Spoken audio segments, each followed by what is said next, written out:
नमस्कार साथियों, स्वागत है आपका अपने YouTube channel education first information 2.0 में। साथियों, ये वीडियो आपके लिए महत्वपूर्ण होने वाली है क्योंकि साथियों इस वीडियो में हम आपके लिए कराने वाले हैं BEd first year main exam, जो साथियों आपके 2023 में स्टार्ट होने वाले हैं। उसके लिए साथियों हम अपने यूट्यूब पर सीरीज चला रहे हैं, जिसमें साथियों आपके लिए हम बीएड फर्स्ट ईयर के मेन एग्जाम जो होंगे साथियों, उनके हम आपको अपने यूट्यूब चैनल पर प्रिपरेशन कराएंगे। और साथियों अब हम फिलहाल आपके लिए जो आपके मेन पेपर हैं E101 से लेकर E104 तक, कौन से E101 से लेकर E104 तक, जो साथियों आप किसी भी साइट से हो, आपके ये कंपलसरी पेपर हैं जिनको हम साथियों करा रहे हैं। उसके बाद साथियों कमेंट के द्वारा जैसे ही हम पे कमेंट आते रहेंगे उसके द्वारा हम आपको कराते रहेंगे।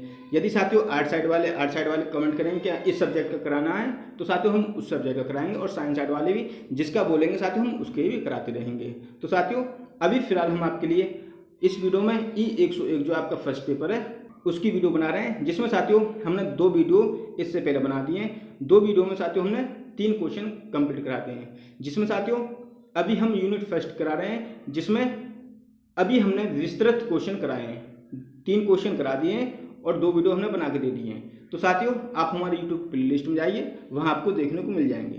तो चलिए साथियों बिना देरी करे हुए वीडियो की स्टार्टिंग करते हैं। यदि साथियों आप हमारे यूट्यूब चैनल पर नए हैं तो साथियों हमारे चैनल को सब्सक्राइब करें, ताकि साथियों जैसे ही हम वीडियो अपलोड करें आप तक उसकी सूचना पहुंच जाए।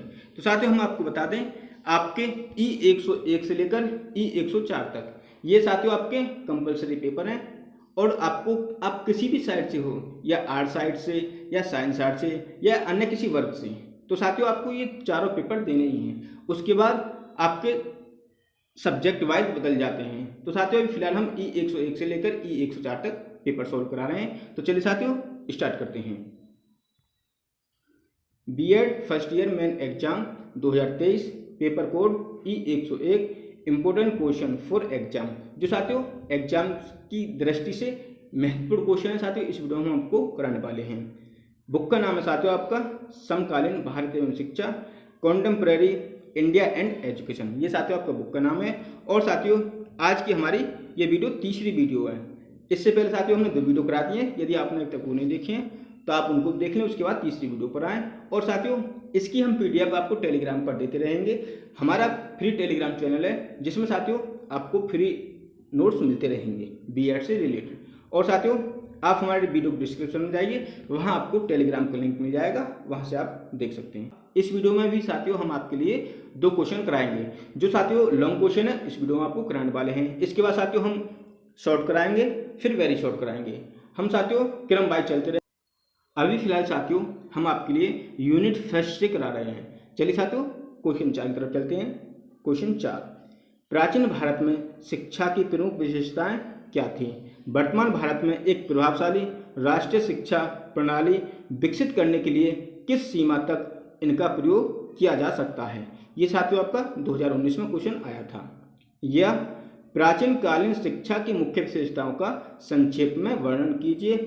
आपकी समिति में यह शिक्षा आज के भारत में किस सीमा तक उपयोगी हो सकती है? या वैदिक काल में ब्राह्मणों के लिए उपनयन हेतु क्या आयु निश्चित थी? ये साथियों आपका 2017 में और 2022 में ये क्वेश्चन आया था। तो साथियों क्वेश्चन रिपीट होते रहते हैं। तो चलिए साथियों स्टार्ट करते हैं। और साथियों हम आपको बता दें, इन तीनों प्रश्नों का उत्तर एक ही है। इन तीनों में से आपको प्रश्न कोई भी देखने को मिल जाए, आप उत्तर इसे कराइए जिसे हम कराने वाले हैं। तो चलिए साथियों उत्तर की तरफ चलते हैं।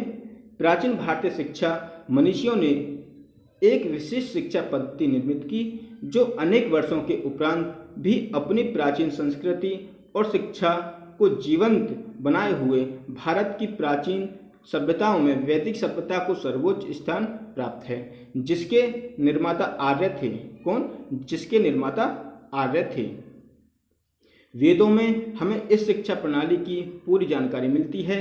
इस काल में शिक्षा पर ब्राह्मणों का आधिपत्य था, अतः वैदिक कालीन शिक्षा को ब्राह्मणी शिक्षा की संज्ञा भी दी जाती है।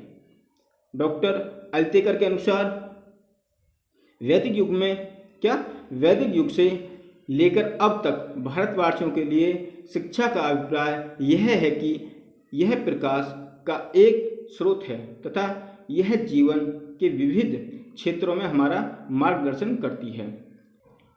Doctor F.E. केई ने लिखा है, ब्राह्मण शिक्षकों ने जिस शिक्षा प्रणाली का विकास किया है वह न केवल साम्राज्यों के पतन और समाज के परिवर्तनों से अप्रभावित रही, वरन उसने हजारों वर्षों तक उच्च शिक्षा की ज्योति को प्रज्वलित रखा। ठीक है, तो चलिए साथियों आगे देखते हैं। प्राचीन भारत में शिक्षा की विशेषताएं। क्या? प्राचीन भारत में शिक्षा की विशेषताएं, characteristics of education in ancient India. तो साथियों आगे देखते हैं, प्राचीन भारत में शिक्षा की विशेषताएं। इसका साथियों पहला पॉइंट देखते हैं। प्राचीन भारत की शिक्षा प्रणाली की कुछ प्रमुख विशेषता निम्नलिखित थीं, जिसका पहला पॉइंट है उपनयन संस्कार। क्या? उपनयन संस्कार। उपनयन का अर्थ है पास ले जाना, अतः इस संस्कार के लिए बालक को गुरु के पास ले जाया जाता था। उपनयन संस्कार की आयु ब्राह्मण, क्षत्रिय, वैश्य के लिए क्रमशः है 8, 11 व 12 वर्ष थी। उपनयन संस्कार के बाद ही शिक्षा का प्रारंभ होता था। छात्र ब्रह्मचर्य का व्रत लेता था तथा उपनयन संस्कार के पश्चात वह द्विज यानी ब्राह्मण कहलाता था। इस प्रकार छात्र एक कठोर जीवन में प्रवेश करता था। आगे देखते हैं, उपनयन संस्कार का उत्तर वैदिक काल में इतना अधिक महत्व बढ़ा कि इसे मनुष्य का दूसरा जन्म माना जाने लगा। ब्राह्मणों के लिए उपनयन संस्कार अत्यंत महत्वपूर्ण हो गया। उपनयन के उपरांत ही ब्राह्मण बालक द्विज कहलाने का अधिकारी होता था। दूसरा, ब्रह्मचारी। ये साथियों ब्रह्मचारी है। ब्रह्मचारी रहने का व्रत लिया जाता था और इसके साथ ही उसके पालन पर पूरा जोर दिया जाता था। तीसरा पॉइंट, कर्म कांड व यजमान प्रथा। यह प्रथा इसी युग की देन है, अतः हवन मंत्रों, ब्रह्म आडंबरों तथा दिखावे पर अधिक बल दिया जाता था। चौथा पॉइंट, धर्म प्रधान होना। शिक्षा धर्म प्रधान थी। छात्रों की धार्मिक क्रियाओं संबंधित ज्ञान पर बल दिया जाता था। पांचवा, शिक्षण विधियां। इस युग में मौखिक कार्य के साथ साथ लिखने का कार्य भी किया जाता था, क्योंकि लिखने की कला का विकास हो गया था। लेखन कार्य के लिए विशेष अभ्यास कराया जाता था। प्रश्नोत्तर व वाद विवाद आदि शिक्षण विधियों का प्रयोग किया जाता था। शंका समाधान पर भी बल दिया जाता था। छठा पॉइंट, साथ ही इसमें बताने पड़े छठा पॉइंट क्या है, लेकिन इसका देखते हैं आगे का।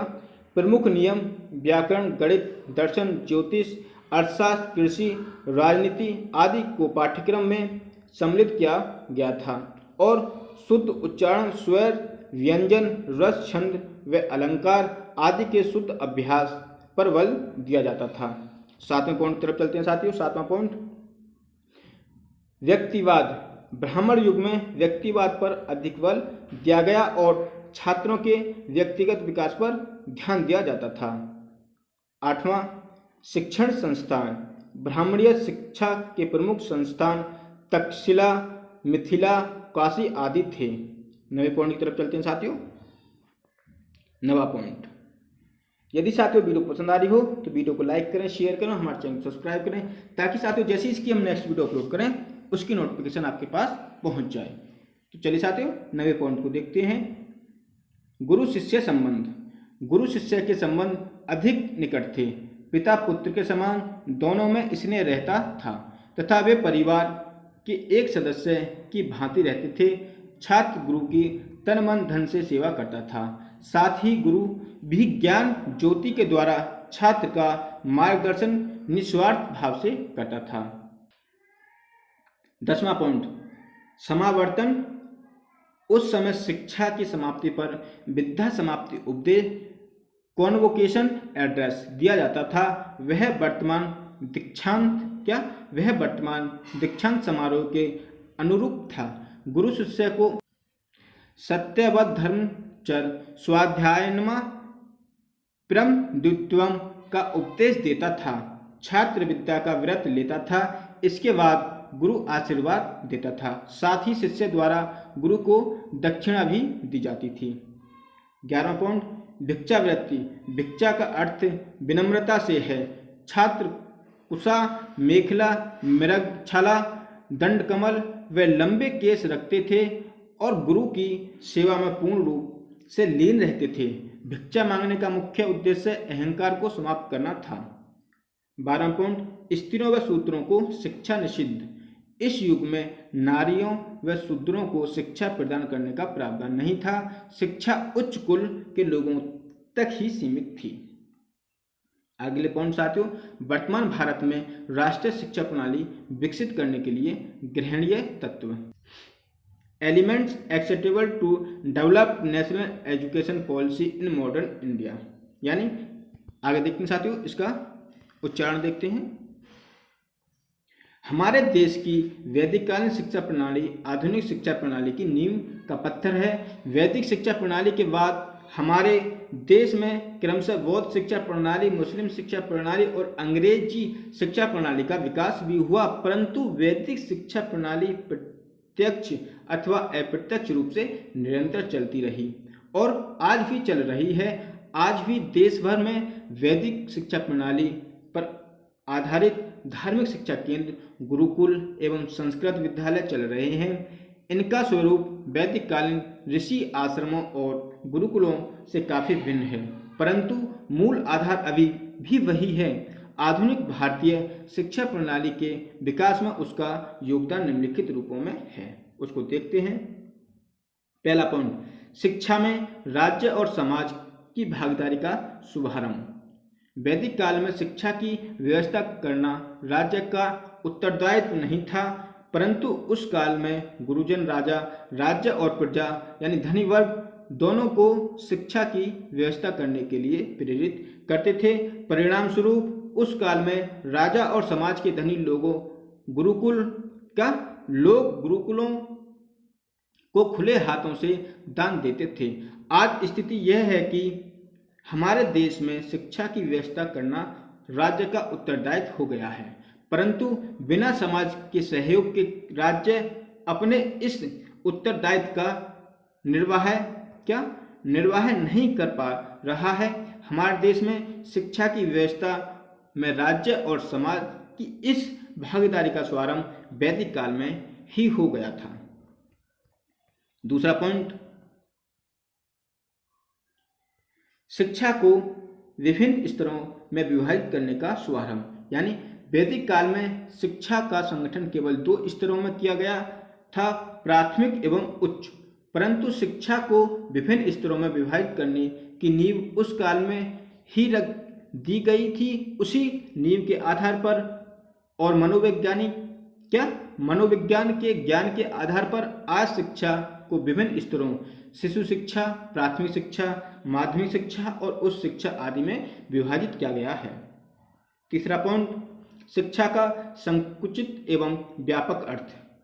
शिक्षा का संकुचित एवं व्यापक अर्थ। वैदिक काल में शिक्षा शब्द का प्रयोग संकुचित और व्यापक दोनों अर्थों में किया जाता था। आज भी उसका प्रयोग दोनों अर्थों में किया जाता है।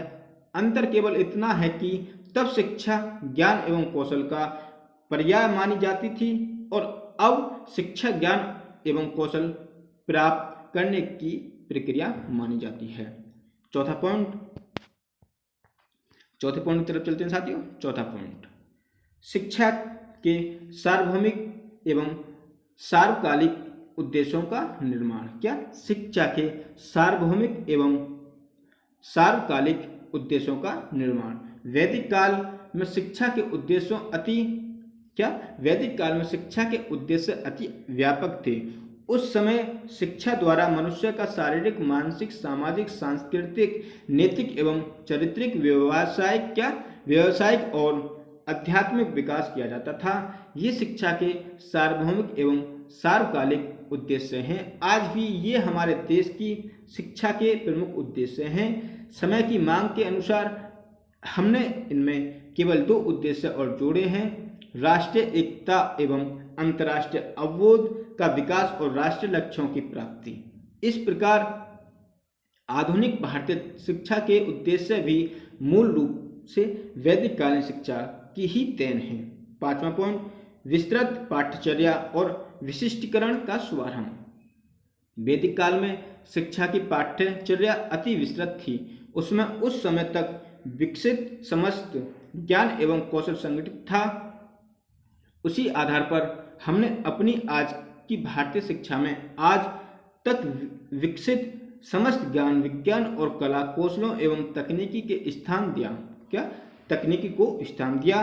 अंतर केवल इतना हुआ है कि तब भाषा सहित धर्म और नीतिशास्त्र के अध्ययन पर अधिक बल दिया जाता था और आज भाषा, गणित, विज्ञान एवं तकनीकी के अध्ययन पर अधिक बल दिया जाता है। छठा पॉइंट, शिक्षण की उत्तम विधियों का निर्माण। क्या? शिक्षण की उत्तम विधियों का निर्माण। विश्व भर में अन्य मानव जातियों में शिक्षा की शुरुआत होने से पूर्व ही हमारे देश भारत में शिक्षा की अनेक उत्तम विधियों, अनुकरण, व्याख्यान, प्रश्नोत्तर, विचार विमर्श, तर्क, नाटक और कहानी का विकास हो चुका था। श्रवण, मनन और निधिध्यासन विधि का विकास हो चुका था और शिक्षण को रोचक और प्रभावी बनाने पर बल दिया जाता था। अतः आज मनोविज्ञान के ज्ञान और विज्ञान एवं तकनीक के आविष्कारों के आधार पर हमने अनेक अन्य उत्तम शिक्षण विधियों का विकास किया है, परंतु यदि गहन अध्ययन करें तो पाएंगे कि इसका उपदेश वैदिक कालीन गुरुओं ने ही दिया था। सातवां पॉइंट, अनुशासन के सही संप्रत्यय का विकास। प्रारंभिक वैदिक काल में अनुशासन से तात्पर्य शारीरिक, मानसिक और आत्मिक संयम से लिया जाता था और उत्तर वैदिक काल में गुरुओं के उपदेशों और गुरुकुलों के नियमों के पालन से लिया जाता था। आज हम वैदिक कालीन अनुशासन के इस संप्रत्यय को दो भागों में विभाजित करते हैं। पहला, ब्राह्म अनुशासन। क्या? वह अनुशासन नैतिक नियमानुसार आचरण और आंतरिक अनुशासन नैतिक नियमों के लिए स्वीकृति और तदनुकूल आचरण की आंतरिक प्रेरणा। इस विचार का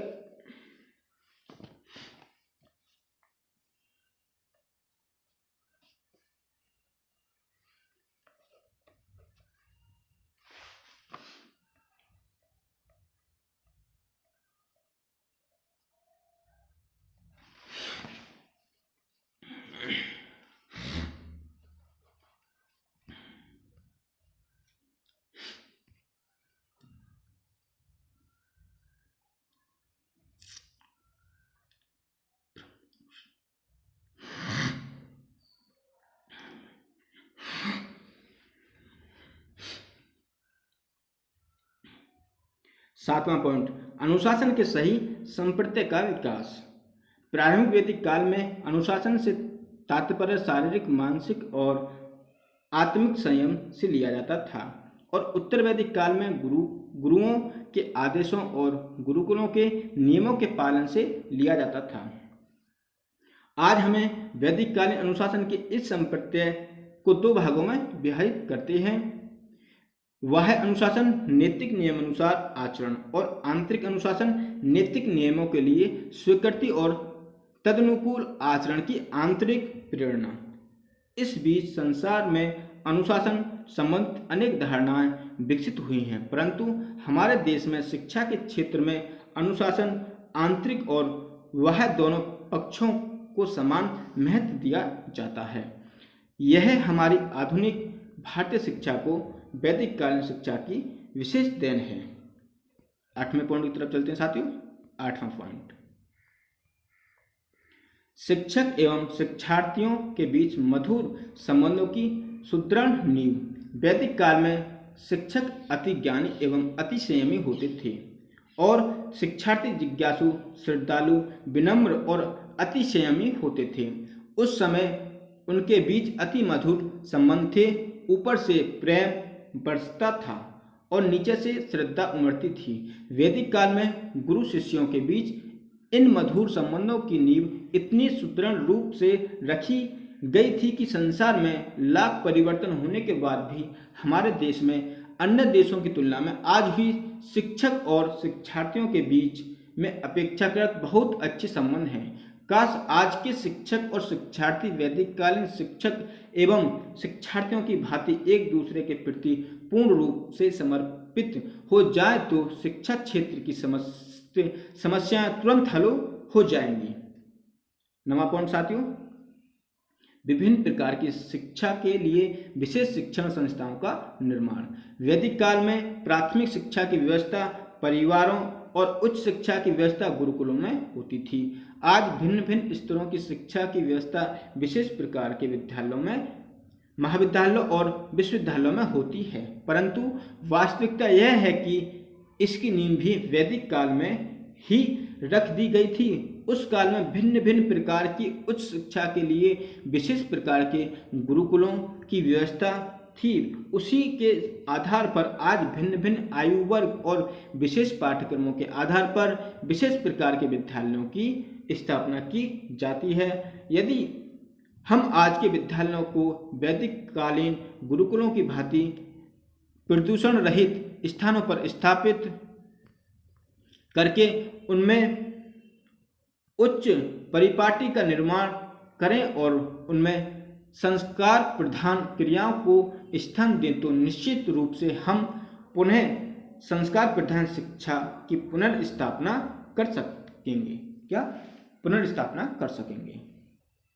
10वां पॉइंट, जन शिक्षा के महत्व की स्वीकृति। वैदिक काल में जन शिक्षा का संप्रदाय विकसित नहीं हुआ था, परंतु शिक्षा को ज्ञान और ज्ञान को तीसरा नेत्र मानकर उस शिक्षा के महत्व को स्वीकार अवश्य किया गया था। शिक्षा के इस महत्व के कारण ही आधुनिक युग में जन शिक्षा का संप्रदाय विकसित हुआ।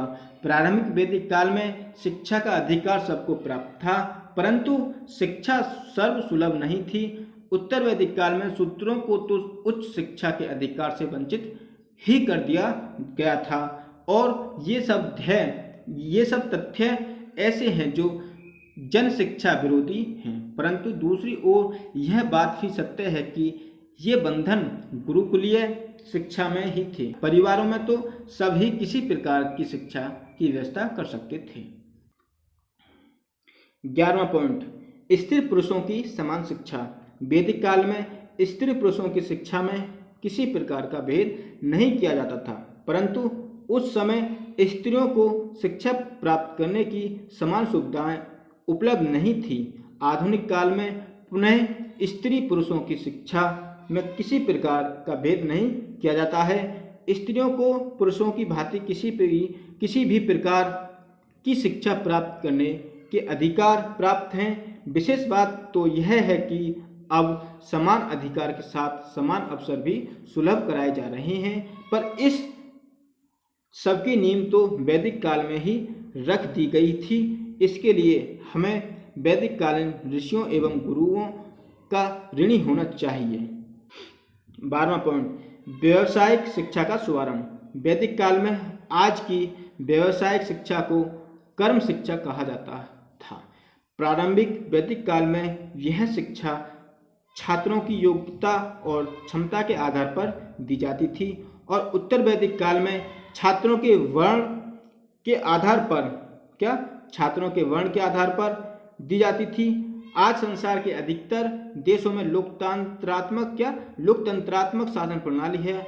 आज सभी मनुष्यों को अपनी योग्यता एवं क्षमता अनुसार किसी भी प्रकार की व्यावसायिक शिक्षा प्राप्त करने का अधिकार प्राप्त है और ऐसा ही प्रारंभ वैदिक काल में भी था। यह देन भी वैदिक कालीन शिक्षा की ही है। 13वां पॉइंट साथियों, इस क्वेश्चन के हमारे 2 पॉइंट बचे हैं, उसके बाद 5वें क्वेश्चन की तरफ चलेंगे साथियों। यदि साथियों आपको वीडियो पसंद आ रही हो तो वीडियो को लाइक करें, शेयर करें और हमारे चैनल को सब्सक्राइब करें, ताकि साथियों इसकी जैसी नेक्स्ट वीडियो अपलोड करें उसकी सूचना आप तक पहुंच जाए।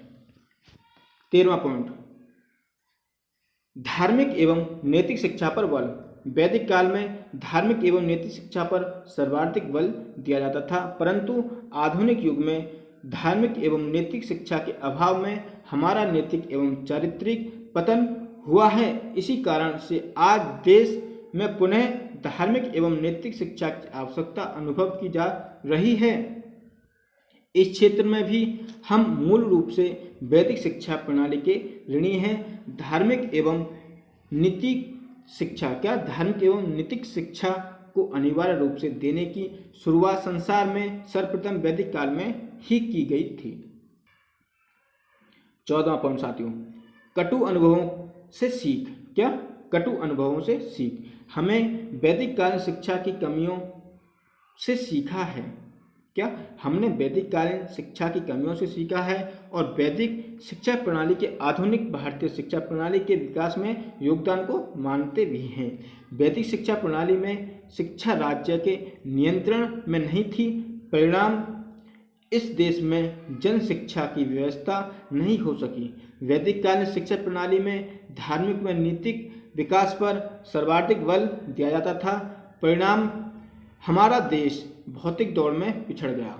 वैदिक काल को शिक्षा प्रणाली में शिक्षा का माध्यम विशुद्ध संस्कृत भाषा था, जिसके कारण सामान्य परिवारों के बच्चे उच्च शिक्षा प्राप्त नहीं कर सके।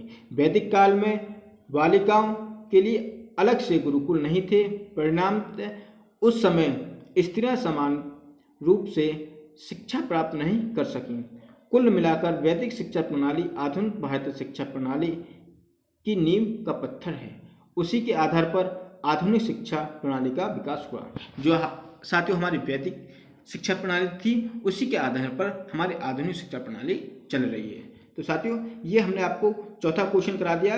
यदि साथियों आपको वीडियो पसंद आई हो तो वीडियो को लाइक करें, शेयर करें, हमारे चैनल को सब्सक्राइब करें, ताकि साथियों इसकी नेक्स्ट वीडियो जैसे अपलोड हो आप तक उसकी सूचना पहुंच जाए। तो चलिए साथियों हम अब 5वें क्वेश्चन की तरफ चलते हैं और ये साथियों हमारी वीडियो का लास्टवां क्वेश्चन है। क्वेश्चन नंबर 5, बौद्धकालीन शिक्षा के उद्देश्यों एवं आदर्शों का वर्णन कीजिए तथा वर्तमान शिक्षा प्रणाली में उसकी प्रासंगिकता का वर्णन कीजिए। या बौद्धकालीन शिक्षा की वर्तमान शिक्षा प्रणाली में उपादेयता का उल्लेख कीजिए। या बौद्ध शिक्षा के क्या उद्देश्य थे। साथियों आपको इन तीनों में से कोई सा भी क्वेश्चन पूछ ले, आपको उत्तर ये वाला करना है जिसे हम करा रहे हैं। और साथियों ये वाला प्रश्न आपको 2016 में पूछा गया था और बौद्ध शिक्षा के क्या उद्देश्य हैं ये आपका 2022 में क्वेश्चन पूछा गया था। हो सकता है इस बार भी रिपीट हो जाए। तो साथियों आपको ये क्वेश्चन आपको देखना है, एक दो बार आप वीडियो को देख लें तो साथियों आपको समझ में आ जाएगा कि इसका उत्तर क्या है। तो चलिए साथियों इसके उत्तर की तरफ चलते हैं। बौद्धकालीन शिक्षा के उद्देश्य और आदर्श, objectives and ideas of education of Buddha period.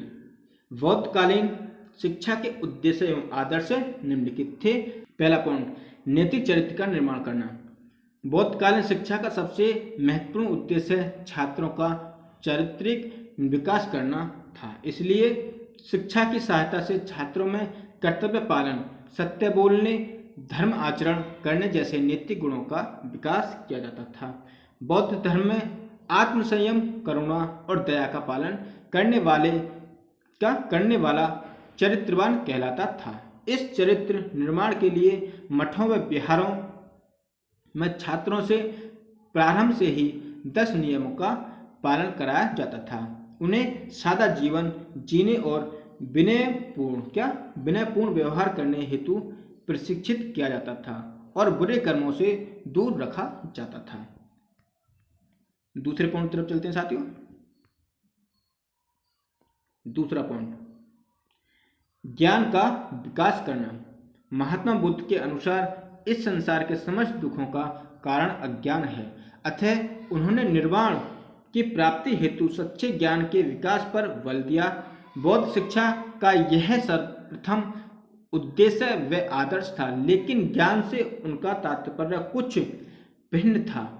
वैदिक काल में वेद ग्रंथों के ज्ञान को सच्चा ज्ञान माना जाता था। आज सामान्यतः वस्तु जगत के स्पष्ट ज्ञान को माना जाता है, परंतु बौद्ध धर्म एवं दर्शन में 4 सत्यों, पहला संसार दुखमय है, दूसरा इन दुखों का निवारण संभव है, तीसरा इन दुखों से छुटकारा पाना ही निर्वाण है और इस निर्वाण की प्राप्ति हेतु जप तप नहीं मनुष्य मात्र का कल्याण करना आवश्यक है कि ज्ञान एवं तदनुकूल आचरण से लिया जाता था। तीसरा पॉइंट, व्यक्तित्व का विकास करना।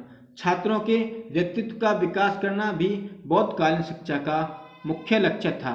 बौद्ध मठों में छात्रों के व्यक्तित्व का विकास करके उन्हें श्रेष्ठ तथा कुशल मानव बनाने का प्रयत्न किया जाता था, जिससे वे पारिवारिक, सामाजिक, राजनीतिक, धार्मिक, आर्थिक क्षेत्रों के उत्तरदायित्वों का निर्वहन सफलतापूर्वक कर सकें। चौथा पॉइंट, बौद्ध धर्म का प्रसार करना। बौद्धकालीन शिक्षण संस्थाओं की स्थापना वास्तव में बौद्ध धर्म के प्रचार के लिए बौद्ध भिक्षुओं को तैयार करने के लिए की गई थी। प्रारंभ में इन शिक्षण संस्थाओं अर्थात बौद्ध मठों में केवल बौद्ध भिक्षुओं को प्रवेश दिया जाता था। इस प्रकार स्पष्ट है कि इन बौद्ध मठों में दी जाने वाली शिक्षा का एक प्रमुख उद्देश्य बौद्ध धर्म का प्रसार एवं प्रचार करना स्वाभाविक ही था। पांचवा पॉइंट साथियों, मानव संस्कृति का संरक्षण एवं विकास करना। बौद्ध धर्म मानव जाति विशेष की नहीं, मानव मात्र की संस्कृति के संरक्षण एवं विकास का पोषक है। यही कारण है कि बौद्ध मठों एवं विहारों में बौद्ध धर्म एवं दर्शन के साथ साथ अन्य धर्मों, दर्शनों और संस्कृतियों के अध्ययन की व्यवस्था थी। उस काल में सैकड़ों विद्वान प्राचीन साहित्य के संरक्षण और नवीन साहित्य के निर्माण कार्य में लगे थे। वे प्राचीन ग्रंथों की हस्तलिखित प्रतियां तैयार करते थे और भिन्न भिन्न भाषाओं में उनका अनुवाद करते थे। छठा पॉइंट, जीवन के लिए तैयार करना। शिक्षा का एक कालजयी उद्देश्य छात्रों को भावी जीवन के लिए तैयार करना रहा है। बौद्धकालीन शिक्षा व्यवस्था में छात्रों की जीवन उपयोगी ज्ञान प्रदान करके जीविकोपार्जन के लिए प्रशिक्षित किया जाता था, जिससे छात्रगण अपने गृहस्थ जीवन को सुचारू रूप से चलाने के लिए प्रशिक्षित हों। बौद्ध मठों व विहारों में कृषि, पशुपालन, कला, कौशल, वाणिज्य की शिक्षा की उचित व्यवस्था की गई थी। सातवां पॉइंट, सामाजिक आचरण की शिक्षा। क्या? सामाजिक आचरण की शिक्षा। बौद्ध धर्म में सबसे अधिक बल करुणा व दया पर दिया गया है। बिना करुणा व दया भाव के एक मनुष्य दूसरे मनुष्य के दुखों को दूर नहीं कर सकता। बौद्ध धर्म के अनुयायी मानव मात्र के कल्याण के पक्षधर थे। मनुष्य के प्रति कर्तव्य को ही सामाजिक आचरण कहते थे। ये साथियों हमने देखे आज इसके 7 पॉइंट। अब चलते हैं नेक्स्ट हेडिंग पे। बौद्धकालीन शिक्षा की वर्तमान शिक्षा प्रणाली में प्रासंगिकता यानी relevance of Buddhist education in present education system, इसको देखते हैं साथियों।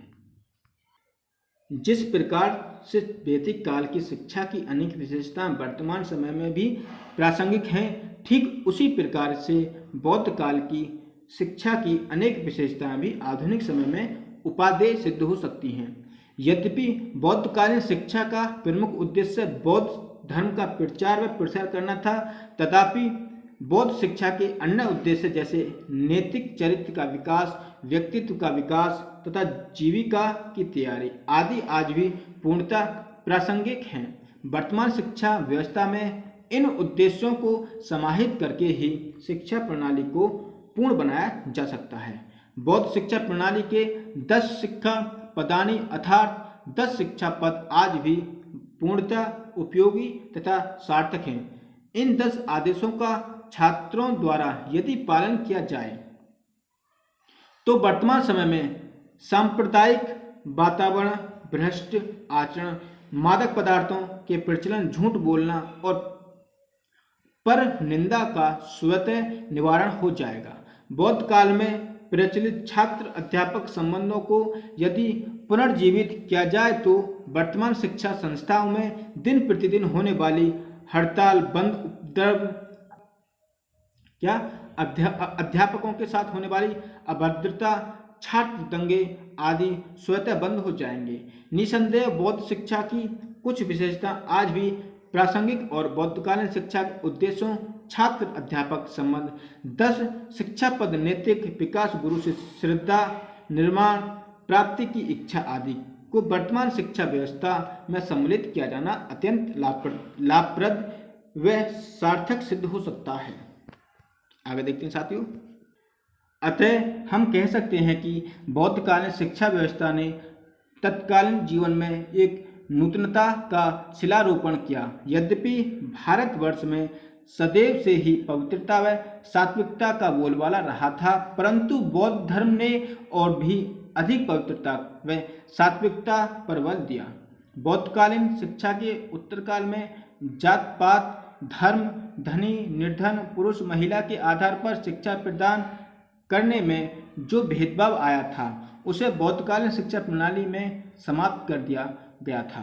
जीवन में संयम तथा अनुशासन लाने के प्रयास में बौद्ध शिक्षा को पर्याप्त सफलता प्राप्त हुई। बौद्धकालीन शिक्षा न केवल धार्मिक व आध्यात्मिक वरन सांसारिक भी थी। सभी छात्रों को अपनी अपनी योग्यता व क्षमता के अनुरूप विकास करने के पर्याप्त अवसर मिलते थे। बौद्ध धर्म के सिद्धांतों के अनुसार संसार दुखमय था तथा इच्छाओं का दमन करके ही निर्वाण प्राप्त किया जा सकता था, जिससे कि भिक्षुओं को अपना जीवन बनावटी तथा आडंबर युक्त लगने लगे। परिणामतः धीरे धीरे बौद्ध धर्म भारत से उठ गया तथा शंकराचार्य और मध्वाचार्य आदि ब्राह्मण आचार्यों के प्रयत्नों के फलस्वरूप भारत में पुनः बौद्धकालीन शिक्षा पद्धति का अनुसरण करने पर बल दिया जाने लगा। बौद्ध धर्म के प्रचार के साथ साथ बौद्ध शिक्षा का बोलबाला होने लगा था, परंतु वैदिक धर्म के अनुयायी वैदिक शिक्षा के संरक्षण में लगे रहे। कालांतर में बौद्ध धर्म के लुप्त प्राय होने पर वैदिक कालीन शिक्षा प्रणाली के जीर्णोद्धार में लगे और सफल हुए। तो साथियों, आज हमने इस वीडियो में आपको 2 क्वेश्चन कराए हैं। यदि साथियों आपको वीडियो पसंद आई हो तो वीडियो को लाइक करें, शेयर करें और हमारे चैनल को सब्सक्राइब करें, ताकि साथियों इसकी हम जैसी नेक्स्ट वीडियो अपलोड करें उसकी सूचना आप तक पहुंच जाए। तो चलिए साथियों, यहीं तक इसकी पीडीएफ यदि आप प्राप्त करना चाहते हो तो आज आप हमारे टेलीग्राम चैनल को ज्वाइन करें, वहां से आपको पीडीएफ मिल जाएगी। तो चलिए साथियों, यहीं तक, धन्यवाद।